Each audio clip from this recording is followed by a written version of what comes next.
terrific to be back here now for the second part of the proceedings today. And we will be kicking off with our panel number 3 on the theme of climate data. And on this panel, which will be chaired by Beck Davis, we welcome Andrew Gall, Geoff Hinchcliffe and Mitchell Whitelaw and Tali Weinberg. So just quickly to introduce our chair, Beck. Beck Davis is Associate Professor and Head of School Art and Design at the Australian National University. Her research focuses on the fuzzy front end of design, which includes examining design teams, how they generate ideas, collaborate, and respond to complex problems. Additionally, she contributes to emerging practices such as collaborative design, as well as design services that encompass research facilitation, stakeholder engagement, and problem framing. As a practitioner, Beck is recognised for her design thinking and collaborative expertise. Thank you, Beck. And we also have Geoff in the room, so I'll welcome you up to the chairs. Thank you very much. I feel really privileged to be able to be given the opportunity to chair this session. I travelled yesterday from the traditional lands of the Ngunnawal and Ngambri people located in the ACT, and I'm grateful each and every day for the strength and fortitude of all First Nations people and the traditional custodians from all the lands on which we gather here today. And as we've been acutely reminded across these 2 days, art and design play a critical role in the discourse surrounding sovereignty and making visible plural histories, voices and perspectives. Sovereignty has never been ceded and we have a lot more work to do. And on that, it's been really fantastic morning. So I thank everyone for all of their presentations thus far, having the opportunity to engage in such rich knowledge sharing. And we look forward to extending that experience this afternoon. I'd also like to draw some quick threads between the prior panels and this one. So hearing Judy speak earlier of the Myall Creek massacre, and I'm reminded of the Myall Creek and Beyond exhibition that the School of Art and Design hosted last year. We were lucky that it was exhibited at a time sort of midway through the year, so Bianca was actually able to travel and join us. And we had a chance to hear from her perspective as the curator of not only the immense significance of the artwork on display, but the distinct and different mediums each artist used to explore their shared and collective response to making visible a violent and difficult history from 1838.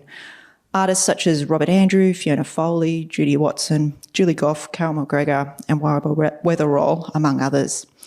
And if you get a chance to do so, please learn more about the massacre. The artists have worked really hard to help us all understand through their work the reverberations caused by such trauma.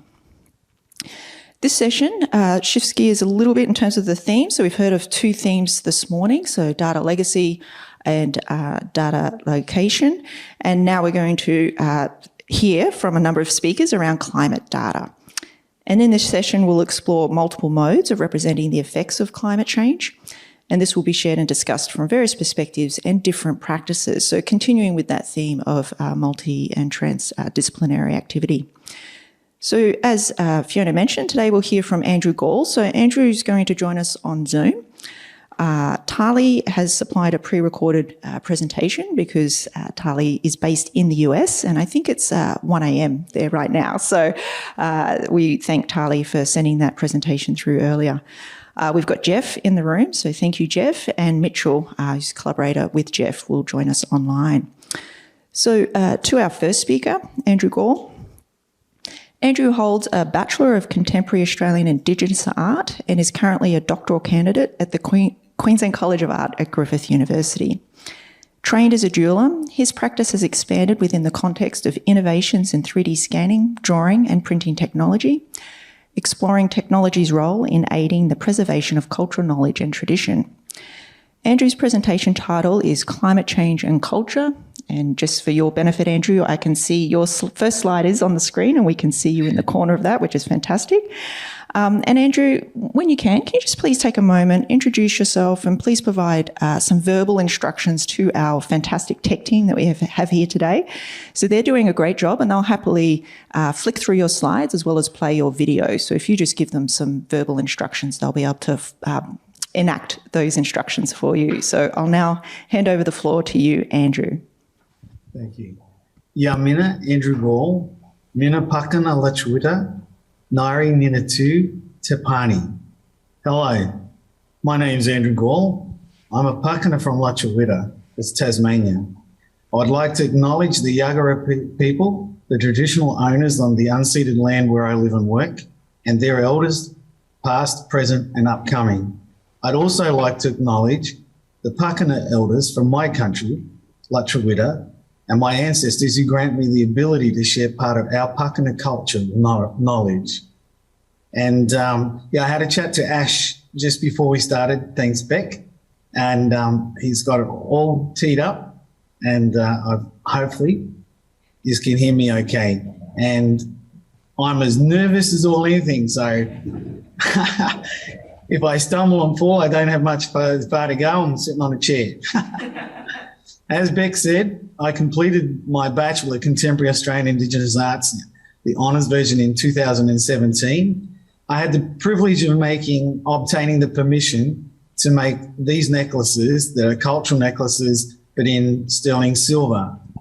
It was during my honours that I became more aware of climate change and how it would affect my culture, and making me think, how or what can I do to help maintain, especially this area, the precious shells that are important to the cultural practice of Canala Richa.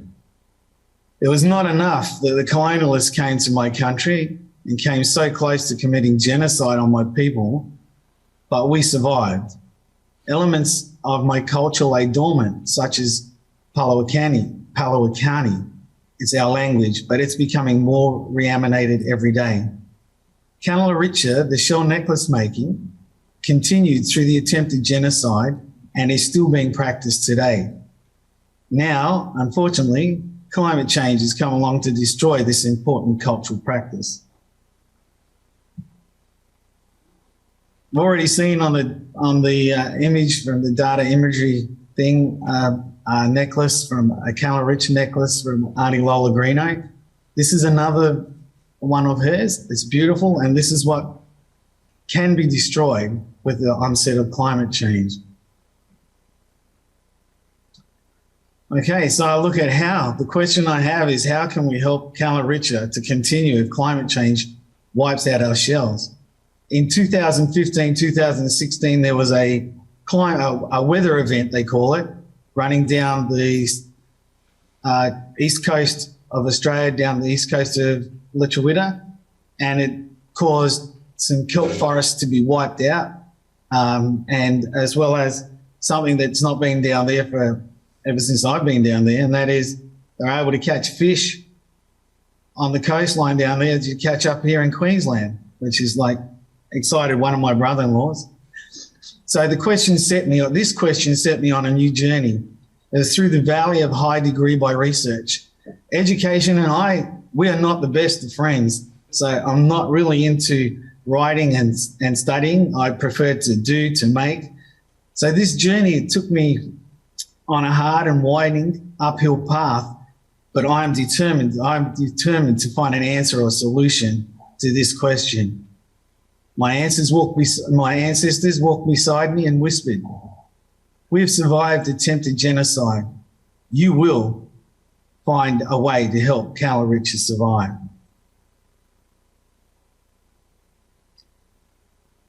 Sorry. There it goes. That took a long time to change. I believe a solution is available, and as an artist and jeweller, along with my knowledge and experience in information and technology, I will use current and future technologies combined with man-made materials to make it happen. Lost wax casting is a contemporary process that I use a large percentage of the time when I make my jewellery. The next few slides are just a quick sort of overview of what that involves. Here we see some black crows, which is a cultural shell, and the mariner, which is a cultural shell. Waxes, they're ready to be cast. The shells are on what is called a sprue tree, enabling multiple items to be cast at once. Oops, that button went twice. These are then sprued into a flask, and then investment, a plaster-like material, is poured into the flask, covering the wax items, and after approximately about 7 days, it's time to lose the wax. The flask is put into a kiln, and after a programmed time sequence, the wax is burnt away. It's lost, leaving a mould. Then the molten metal is poured into the flask, and the result, and in my case, would be silver shells. This is the method. This actual method of creating facsimiles of the shells is not appropriate for the practice of Canala Richa. A, it's too expensive. B, it's metal. This is a sample of freshly cast silver shells.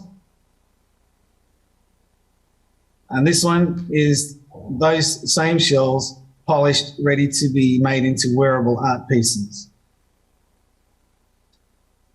Coming on to my side of information technology, 3D scanning and printing. I've actually used this technology in my jewellery practice. Not so much the scanning, as my works are original and they need to be drawn, carved, but not scanned.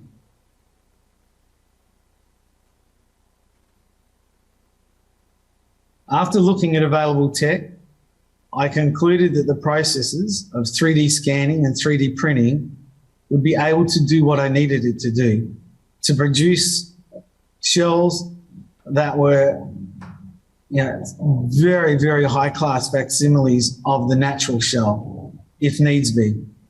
This is a rendered 3D scan of the King Mariner shell, which is necessary for a 3D print of the same shell. Even though I tried, I couldn't scan the shells properly to get a correct drawing, so I sent my shells down to Thing Labs in Melbourne, and they did the scans for me. This slide is just a brief, small little example of the pieces of equipment that I purchased along the way to do what I'm doing. There is a scanner there. It's a good scanner, but it wasn't good enough to do the actual scans for the shells. It did some scans, but they were like jigsaw puzzles. They didn't work really well. The printer on the right is a Anycubic Photon Mono X resin printer, and the shells below there, that pile of green shells, they're resin shells that were printed from that printer. Now I'd chosen the 3D path, I needed to test materials that I could print in. And one of the absolute main guidelines to the outcome, the necessary outcome to keep Canala Richa alive, the material had to have the following qualities. That is, it had to be organic and have properties similar to the natural shells. It had to feel like a shell. I didn't want to use the resin that you saw a minute ago and a couple of slides ago, the more plasticky sort of resins, because I didn't want to provide any more food for this climate change. Here are some of the brands of resins that I tried. They were all good, they all worked well, but none of them came close to being the one I would settle on. These resins produce some very textured shells, beautiful shells, in fact, for what they were, but not. They didn't have the feel, and they didn't act like the real shell. After many years of testing, it sounds like I've been in it for like years and years and years. It's only been about 3.5, near 4. It feels like many, like multiple. But finally, after the years, reading, watching, listening, and hours of test printing, I came across this resin. This is porcellite. Porcellite is a resin that contains natural porcelain particles that can be printed on most of the late model 3D printers. However, it's very expensive. You compare a litre of porcelain to 10 kilos of porcelain clay. A litre of porcellite is $550. 10 kilos of porcelain clay is $75. So the cost is quite up there. And it has a very high rate of failure. It takes about 6 to 8 hours to print 5 shells, and you might get one of them out. However, the whole pathway I was walking, it was to come to this. Once the shells were printed, which you can see there, that slide shows actual porcelain shells. They are 3D printed. These ones have been kiln fired to a bisque, I think that's the right way to say it. I'm not a kiln person, but I had to learn to use it. Now they're ready for us to put some colour on it, so some underglaze and things and such to get it to be a better facsimile of the real thing. This porcelain is organic. The shells act, they feel like real shells, they act like real shells, and I mean, when I say act, I mean, if you pick your shell up off a cold surface, it'll be cold to your touch. If you hold that shell, the warmth of your hands will warm that shell, and that's what the porcelain does. This process has to be refined, the costs lowered, but this process can be set in place to help Canala Richa survive the effects of climate change. So I just got a little, if there's enough time, Beck, it's about a 5-minute little video. Yeah, no, that's fine. Thanks, Andrew. Ash, could you put that up, please? There's no talking in this. This is just a video to provoke some thought.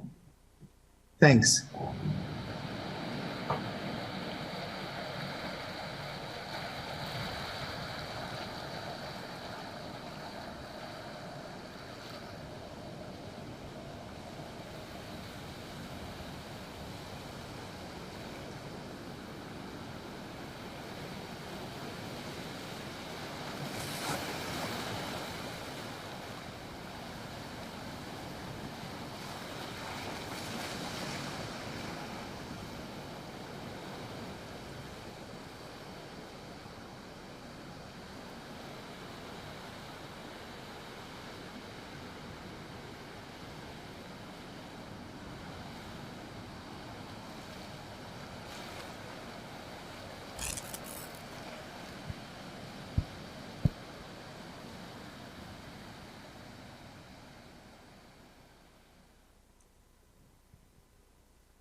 Great. Thank you for listening. Thank you, Andrew. Can you please join me in thanking Andrew? And Andrew, please stay on the line. So we'll go through 2 more presentations and then we'll come back to you because I'm sure we'll have some questions from the audience. Our next presentation today is by Tali Weinberg. Tali is an American artist based in Illinois. Weinberg transforms climate data into abstracted woven landscapes and waterscapes. These weavings and coiled sculptures trace relationships between the climate crisis, extraction, illness, and sense of place. Weinberg's practice looks to the history of weaving as a subversive language for women and marginalised groups and outlines the artwork as a feminist material archive of climate knowledge, care and attention. In this presentation, Tali shares her process and the thinking that has guided 7 years of working with climate data. Tali's presentation is Woven Climate Datascapes. Thank you so much for having me today. I'm sorry I can't be there in person, but I'm really happy to be part of this conversation. I'm speaking to you from the traditional territory of the Peoria, Kaskaskia, Piankashaw, Waya, Miami, Mascoutin, Odawa, Sauk, Meskwaki, Kickapoo, Potawatomi, Ojibwe, and Chickasaw nations. Land that's now known as Champaign, Illinois, in the United States. Since 2015, in response to worsening climate crisis, I've been creating a body of work that I think of as a feminist material archive of climate knowledge and care. Each piece starts with climate data from the National Oceanic and Atmospheric Administration, which I translate into abstracted landscapes and waterscapes. I materialize the data as weaving and coiled sculpture using plant fibers and dyes and petrochemical-derived medical tubing and fishing line. There are currently 13 series within this larger Datascapes project, and I'll speak to just a few of them today. The work started in 2015 as I reflected on the drought in my then home of California, and my awareness that the drought, as one local manifestation of climate crisis, was exacerbating existing injustice, disproportionately harming those already marginalized. As I researched the drought, I became interested in the ways in which we come to understand climate crisis, whether that's embodied experience, narrative journalism, or data. I became drawn in particular to data because of the limitations of what it can convey. Data is a relatively patriarchal, Western, capitalist, and colonial form of knowledge. It condenses vast amounts of labor, time, and knowledge from across scientific disciplines into a quickly digestible form, but its value as an abstraction can also be its shortfall. In the selection of what is communicated, much is obscured, not the least of which are the social and political dimensions of climate crisis. These 8 pieces comprise the 2015 series, It's Not Just About the Rain, the earliest of the datascapes. The 6 squares on the left are composed of 120 years of temperature data for California, and the pair on the right are 120 years of precipitation data. I viewed these early pieces as a space to reflect on what one is not seeing in the data. Weaving's mathematical patterning and connections to computing lend it to data translation. And at the same time, Weaving's embodied relational and affective qualities offer a counterweight to data's limitations. Weaving is a way to reinsert the time, labor, grief, materiality, place, embodied experience, and social relations that are otherwise obscured. The title, It's Not Just About the Rain, was also a retort to how I was hearing the drought spoken about. It's not just about the rain, it's about the effects of warming temperatures. And it's about the structures that make it possible for fields growing food for the wealthy to be green, while neighboring families' wells are dry and they can't afford to buy water. I don't think of the datascapes as data visualizations. The data is a starting point, a kind of scaffolding on which I can explore a set of questions and build another kind of narrative.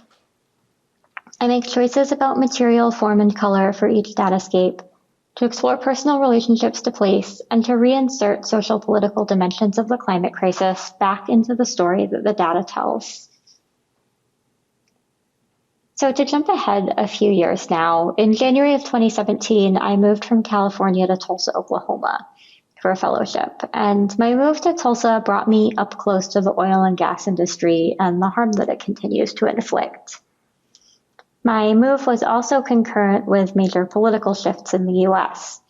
As the climate crisis got worse, those in power were expanding fossil fuel extraction.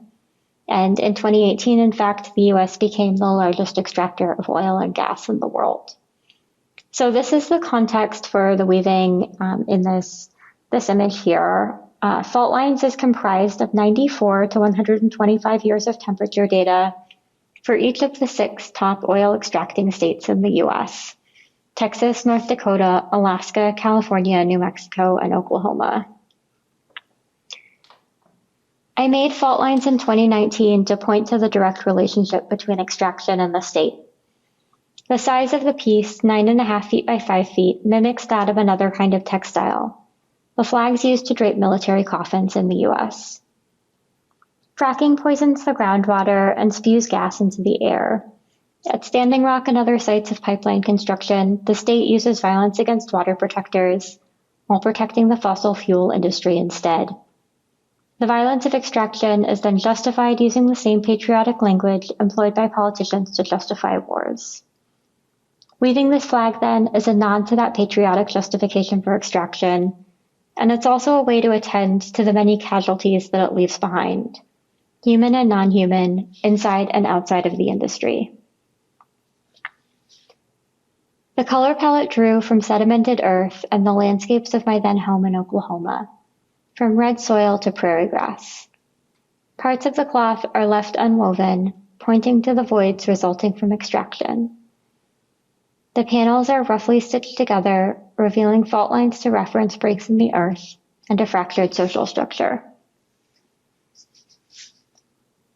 The change in political administration in the US in January of 2017 also jeopardized the collection and safekeeping of climate knowledge.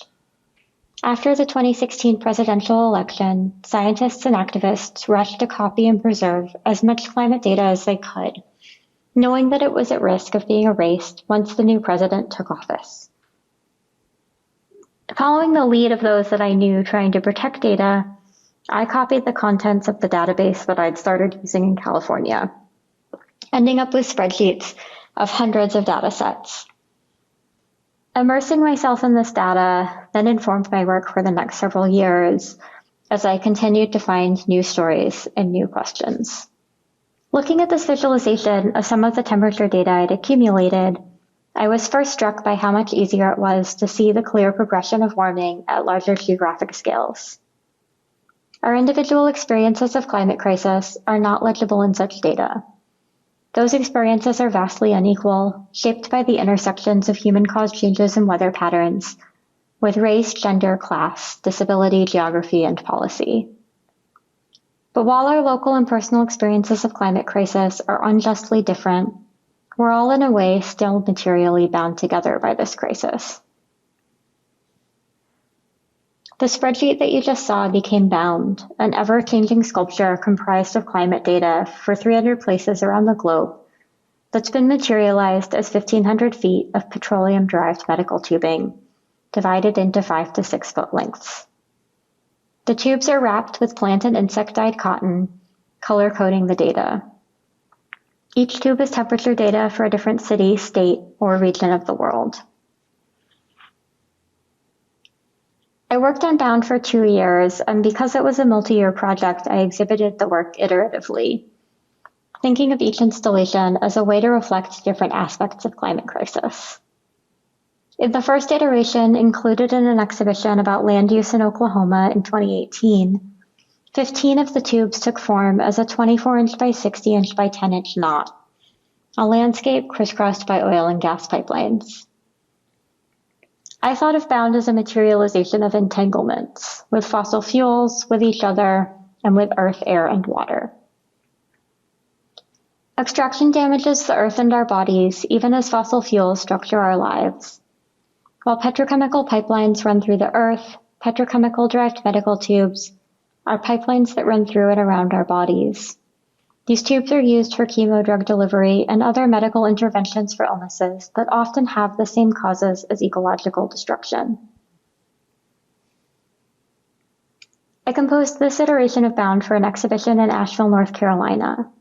Here, 32 tubes took form as the swirl of a storm moving across a weather map. Conceived in response to the particularly horrific 2017 hurricane season that had devastated Puerto Rico and the Texas coast. Bound I-2 was installed in the North Carolina Gallery in the summer of 2018, coincidentally just as Hurricane Florence was swamping the state. The fifth iteration for a show in Oklahoma was the first to include all 300 tubes, annual average temperature for all 300 places. As I installed Bound, stretched out to 10 feet by 6 feet, I reflected on one local manifestation of climate chaos that had shocked Tulsans 6 months earlier, when a month of extreme storms transformed the polluted Arkansas River.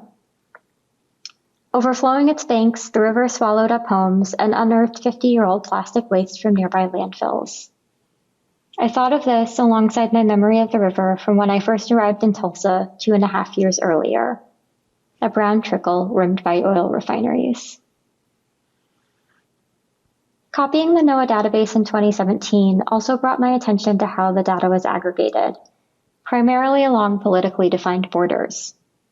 How it's aggregated shapes the stories it can and can't tell. With growing consciousness of the relationship between the violence of oil extraction, water, and Indigenous rights, I was hesitant to continue reinscribing the borders defined by a settler colonial state into my work. And so I found myself increasingly drawn to the few data sets in the NOAA database that were shaped more by the Earth itself than by humans, namely the ocean and U.S. river basins. Water became a starting point as I sought out alternative feminist and potentially anti-colonial understandings of relationship to place. The first works I wove using ocean climate data in 2017 are those that are included in the Data Imaginary exhibition. The two woven panels, In What Color Was the Water, are each an interpretation of 137 years of annual average temperature for the world's oceans, and each of these weavings is approximately 3 feet by 5 feet. What color was the water before acidification, rising temperatures, the dumping of toxic waste, coral reef die-off, and species loss? Water isn't blue, it's the color of an entire ecosystem. What's reflected in it, what's contained within it, and the perspective from which we look. While each weaving starts with the same data, the color coding differs, exploring how choices in representation shift how we see and what we know, and pointing towards the varied ways we might observe and experience harm to the water that's connecting us all. Water Bodies, woven in 2019, is another of several series starting with ocean climate data. The strands of dyed hemp warp threads color code 138 years of temperature for the Earth's surface. On the left, oceans, and on the right, land. This materialization of rising temperatures in the hemp is held together with petrochemical-derived fishing line to create woven patterns that mimic waves. The fishing line's reflective quality evokes the glimmering surface of a body of water. The combination of materials and data also suggests the link between climate crisis, extraction of petrochemicals, and the accumulation of toxic plastics in our bodies and ecosystems. Weaving for me is one way to sense and make sense of climate crisis, not just the science, but the social political dimensions of my personal relationships to land and water. When I talk about weaving climate data, people often think first to the link between weaving and computing. Indeed, computing's binary code of zeros and ones grows from the weaving binary of whether a vertical thread passes over or under a horizontal thread. This link to the digital and to mathematical patterning lends weaving to the process of data translation. However, weaving is not simply a binary language. The outcome of the cloth has as much to do with the weight, texture, and color of the yarn, the space between threads, and the hand of the weaver, as it does with whether a warp thread is up or down.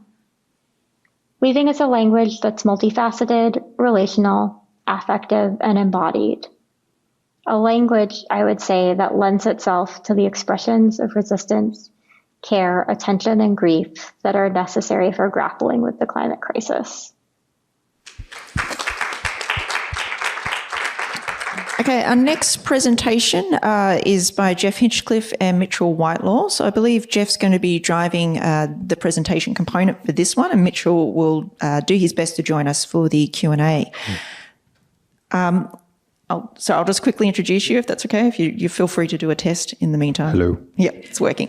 So Mitchell Whitelaw is an academic writer and maker with interests in digital design and culture, data practices, more than human worlds, and digital collections.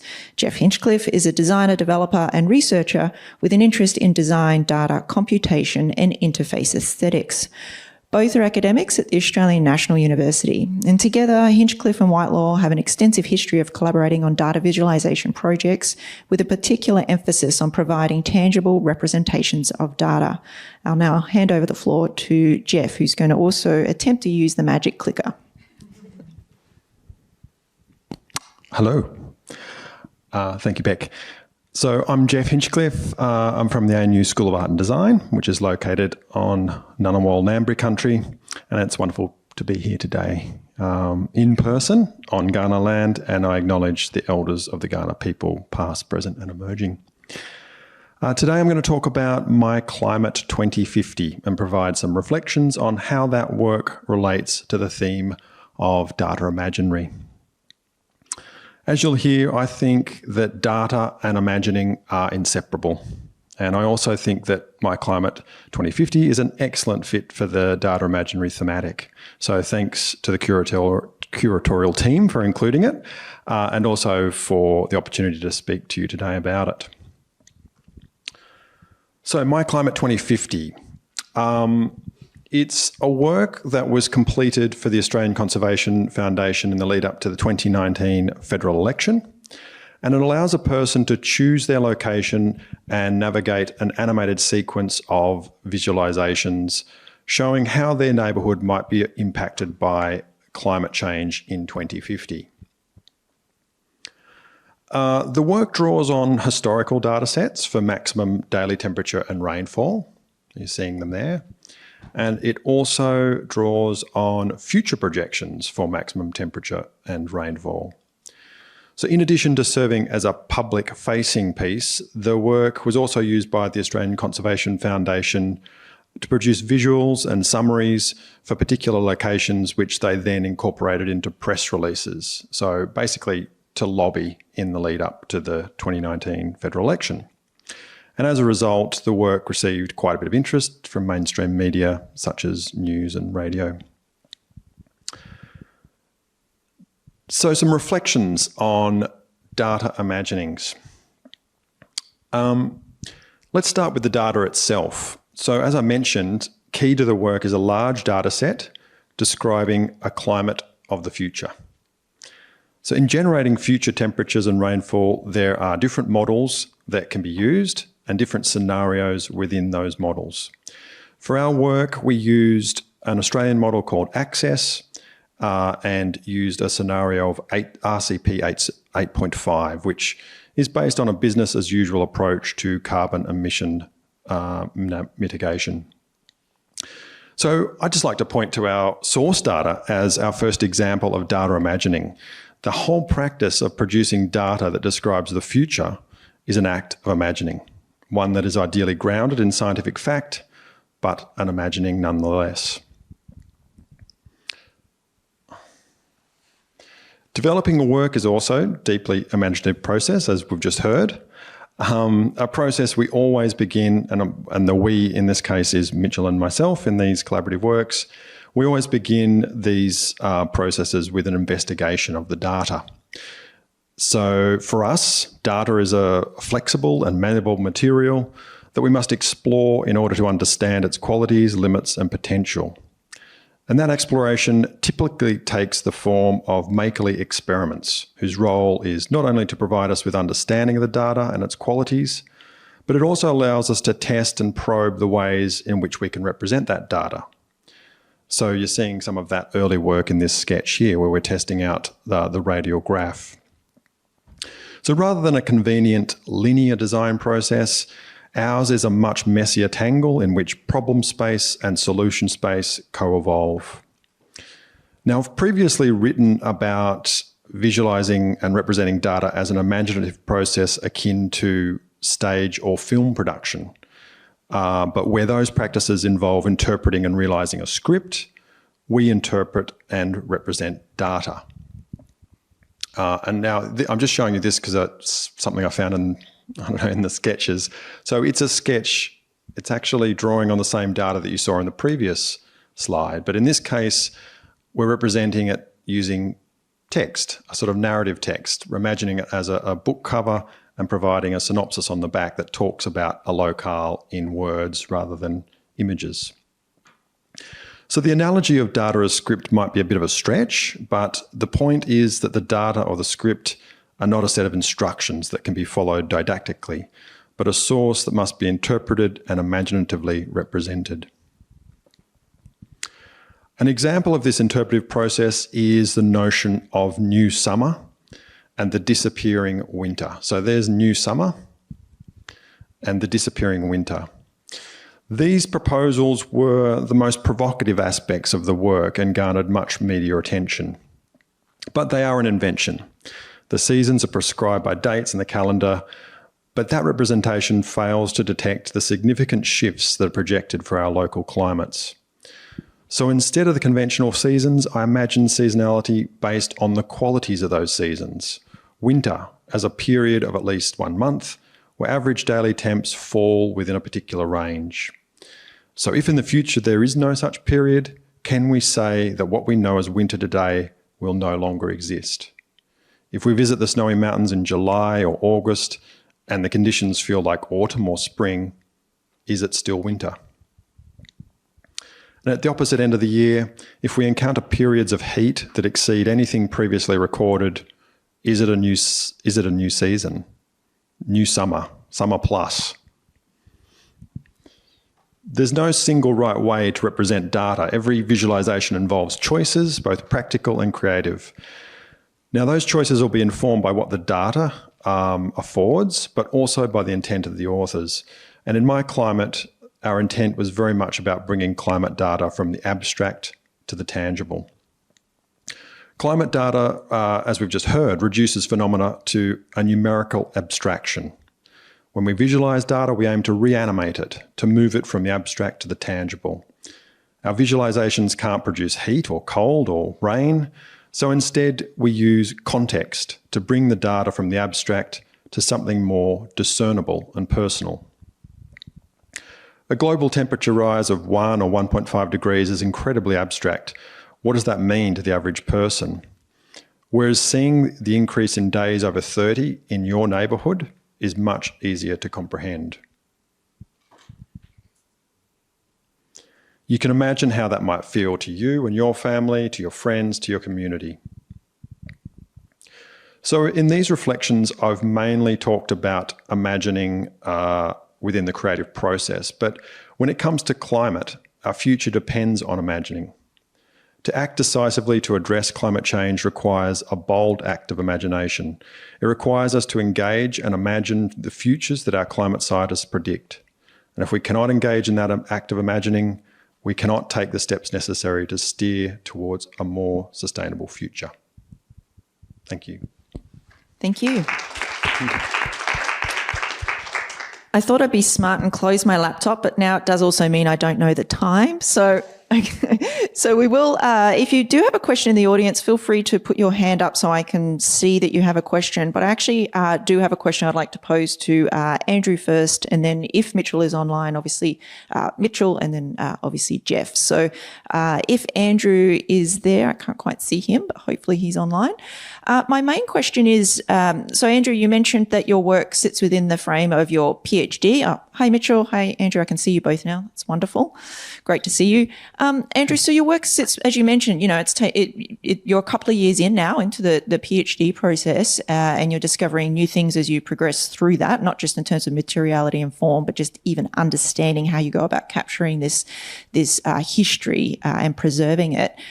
For you, and this might be a pretty big question at this point, but I'm just curious to know, what are those next steps? Like, what's your broader goal and ambition with that work? Where do you hope it will sort of land into the future? Well, thanks, Beck. What I can see is, and it's just happened within the last couple of weeks, I intend to keep researching to try and find, I found a local Brisbane inventor who's actually working on a porcelain resin here in Australia. The porcellite comes from America. Formlabs, a big company in America, make printers, but they make all their in-house resins, will not sell their ceramic resin to Australia. I did get hold of some, just by way, and I know why. It's absolutely potent. The resin, or the binding part of the product, has a higher fume level than the non-organic ones. And so I would say our laws, whatever they are, the government wouldn't let it in. But I was at a webinar I attended a webinar 3 weeks ago that was held in Paris, and they've got this absolute new way of printing porcelain or ceramics. And they use, get this, they use slip, which is for doing ceramics. It's very liquid. It has a binder, but it uses a laser to print it all. This is using 3D printing, and it has a laser that prints, but the floating material is what it floats in or resides in is water. And when you've finished printing, with most resins, if you finish printing, you have a bit of stuff left over. You got to run it through a filter to put it back in the bottle, then use it again. With this porcellite, when you print with that, it actually it separates. So if you're printing over 8 hours, the resin and the porcelain separate. So you've got a failed print. This new type of printing, when you're finished, run your slip, put it in your container, and you can print straight again with it. It's virtually nearly 100% organic. It's only using water that gets burnt out. So there's the actual vapor that's going into the environment is next to nothing. So that's something I'll be looking into further, because got to get this, got the process. Now I've got to get the materials and the machines to a cost-effective approach. Focus, as I said, my doctorate's been focused on my culture, electrolytic, but once the process is done, the only difference between elements of my country and other countries is what are the main items that they need to be saved from. Saves, people don't like the word save, but what are the main pieces of their culture that need to be help survive climate change? Because if we don't get our act together, there's a lot of cultural places that are going to need some help. I'm not sure if that answers you, but that's my focus will be after this lot. Yeah, that's great. Thank you, Andrew. And just maybe for a point of clarification, can you just quickly tell the room, so with those shells, is it the water temperature warming? Is that the reason why the shells are not forming? Yeah, what happens is, that was my main focus, was the most of the research I found, and I'm not a scientist, but the amount of science papers I read is like, oh no, now if somebody says something I still won't remember, but anyway. The water temperature causes anything that's got calcium-based, the acidic level rises in the sea and it dissolves them. So that's the shells gone. But it also affects the grass and the kelp and what the shells grow on, their food. Now, here we are. This is women's business, so I can't go into, and I don't know the actual intricate details of the Canalaricha process. But there's myself and there's my cousin, Auntie Lola's boy, Dean Greeno. We are both doing PhDs on how to keep this process alive. He and the CSIRO are working on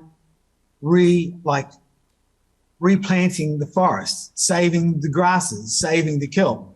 Well, I'm looking at it from a different perspective. So it's the temperature, the acidic level of the water rising, and there's a lot of indigenous cultures across the world that use shells in as adornment or as anything, but anything like that is going to come to an end if something is not done.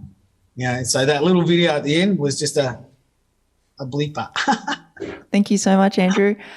Mitchell, wonderful to see you. Thank you for joining us. My main question to yourself and Geoff is this work continuing and ongoing, or are you shifting into other spaces with the work that you're doing? Yeah, sure. Well, I'll just answer quickly to say, lovely to be here, and and thanks very much to the other presenters. So great to hear about your work, Andrew. The work is, there are possibilities for the work continuing. I know Geoff's actually been talking with the ACF about doing something more, but he can maybe give us an update about that. My own work, I guess, is still really interested in data and climate, but more actually in its impact on kind of living environments and on using data to kind of tune people into living environments in new ways. This climate thing, it's going to be around for a while. It's going to be with us for a while. So there's going to be more opportunities to work with this data. Absolutely. Yeah. Great. Geoff, did you have anything to add? As Mitchell said, I did have a conversation in the lead up to the last federal election with the ACF about whether we would reboot that work or whether we'd do an iteration of it. And I must confess I was a little reluctant to. I guess I was just a bit cautious about just fear-mongering. I thought it just wasn't the right tone. It was a really hard work. It's quite a scary work, and I must say, and I wasn't alone in that. In talking with the ACF, we were a bit apprehensive about just rebooting it, and we decided actually to instead postpone and think about joining forces again post-election to see whichever way it fell, to sort of work out what the next thing we can do together is. Certainly using climate data and so forth, but ideally trying to sort of build a more positive and inclusive way of presenting that and I guess motivating people to change rather than through fear. Well, I guess that points to a really interesting factor on the development of the work and when it occurred and the broader sort of social, cultural sort of landscape. There was still this drive to try and get people to understand that climate change is real, even just a few short years ago. So my understanding is, the climate coasters were part of helping to instigate the conversation around that. And then this work also linked with that as well. So the shift in the broader dialogue and awareness, as you're saying. So what are some ideas then? How might you then present this data differently? Or maybe this is segueing, Mitchell, into some of the other work that you're doing around, I guess, mapping and other sort of geographies and things that occur in space. So maybe you might want to speak to that a little bit in terms of the shifts, like as Geoff's pointed to, this fear, I guess, that sits around climate data and how we might go about representing it in other ways. I'd really like to hear from Mitch on this, but just to say, I think just in terms of that apprehension, it's like it just feels unnecessary. I think people, if before the 2019 election it was like getting attention and please believe us, I think we've got there. So yeah. I just don't think it was necessary. We did not need to hit people with that message so hard. But Mitch. Yeah, that's basically what I was going to say. I think it's striking how much things have moved. Going back to this work, I always remember the political kind of tone and the kind of optimism actually leading up to the 2019 election, which was being widely billed as the climate election. That was the people on the left of politics and environmental activists were saying this is the climate election. They wanted it to be the climate election. Turned out it actually wasn't, but actually it just took 3 years. Like it was, because the one we just had was the climate election, it turns out. And I think the political kind of reconfiguration that we've seen in the most recent election is kind of way more interesting than the kind of like familiar partisan language around climate that has dominated up until then. So I totally agree. Like things have moved on. And I think honestly I think it's less about the data now, about the kind of the raw data and more about sort of, I guess, scenario kind of based work or even speculative envisioning kind of work, which is actually trying to help people to basically create, visions of futures that they actually want to live in, which are coming to terms with the pathways and the potentials of climate change. There's great work going on around energy system change, but there's also really important work around like reshaping our urban environments. So I guess, so I'm talking about mitigation and adaptation, but also within that, how do we help people, generate visions for livable futures or even beyond, hopefully even better than livable, hopefully futures they actually want to live in. So to me, it feels, and data can be a prop or can be a part of helping to shape those conversations, but I don't think data is the answer to that. Thank you. Do we have questions or comments from the audience, or we're moving to the next step? I can see. Yeah. It's just a question from the audience. This is, I guess, more of a reflection than a question, but having these two works juxtaposed made me think about most First Nations people have seasons that are named for either cultural practices or particular specific kind of plants or animals that are around. I don't know, but I imagine that collecting the shells is possibly even a seasonal. I don't know if it's all year round or whether there's one particular time of year. So the idea of, winter is already a bit of a complicated thing in Australia, but I can see the idea of losing whatever plants that are now not going to be there, not sprouting out of the ground because it doesn't rain in July.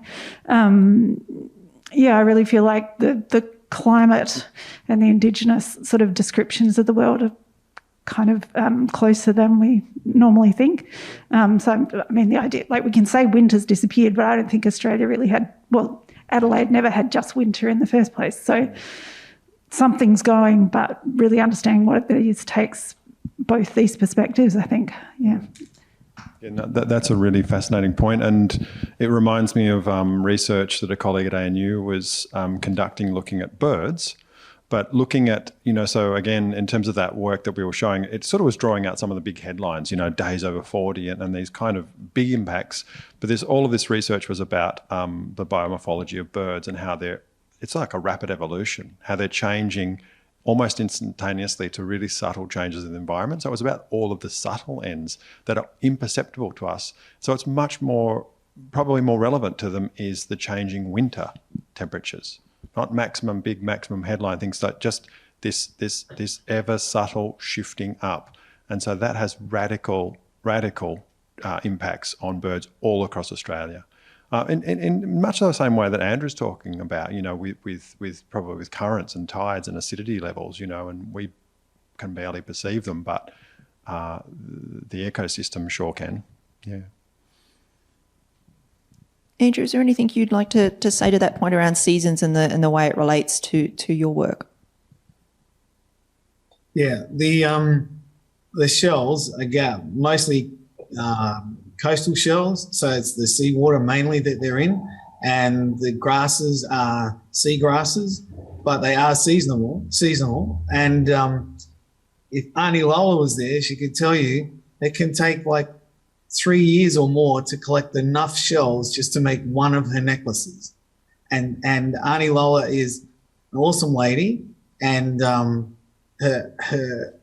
proof is in what you see before you at the exhibition. But she's only one of the stringers and collectors down there.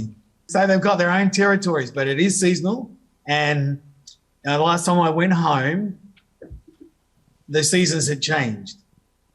Like, it's just different. And it's not enough to put into words. Up here where I'm on Yarraga land, I'm in Queensland, been up here for a while. We've noticed it now. And we've got our wildlife out here where they're nesting again. They've already nested and brought up young, and they're nesting again before the traditional spring. So our sea culture, our sea life, our sea vegetation is all being upturned. So, and the shells have become thinner. You'd have to, I got to use a micrometer, and there is a difference, but the stringers have picked them up. The gatherers have picked them up. And for us, Canna-Richa is something I didn't put in the thing, but Canna-Richa is important to us because that's where our women speak lore and stories to the young ones that are out gathering the shells with them. And so that's why it's such an important practice that needs to continue. But thanks for the question. Thank you. And we're at time, so thank you so much to our panellists today. Can you please join me in thanking them today?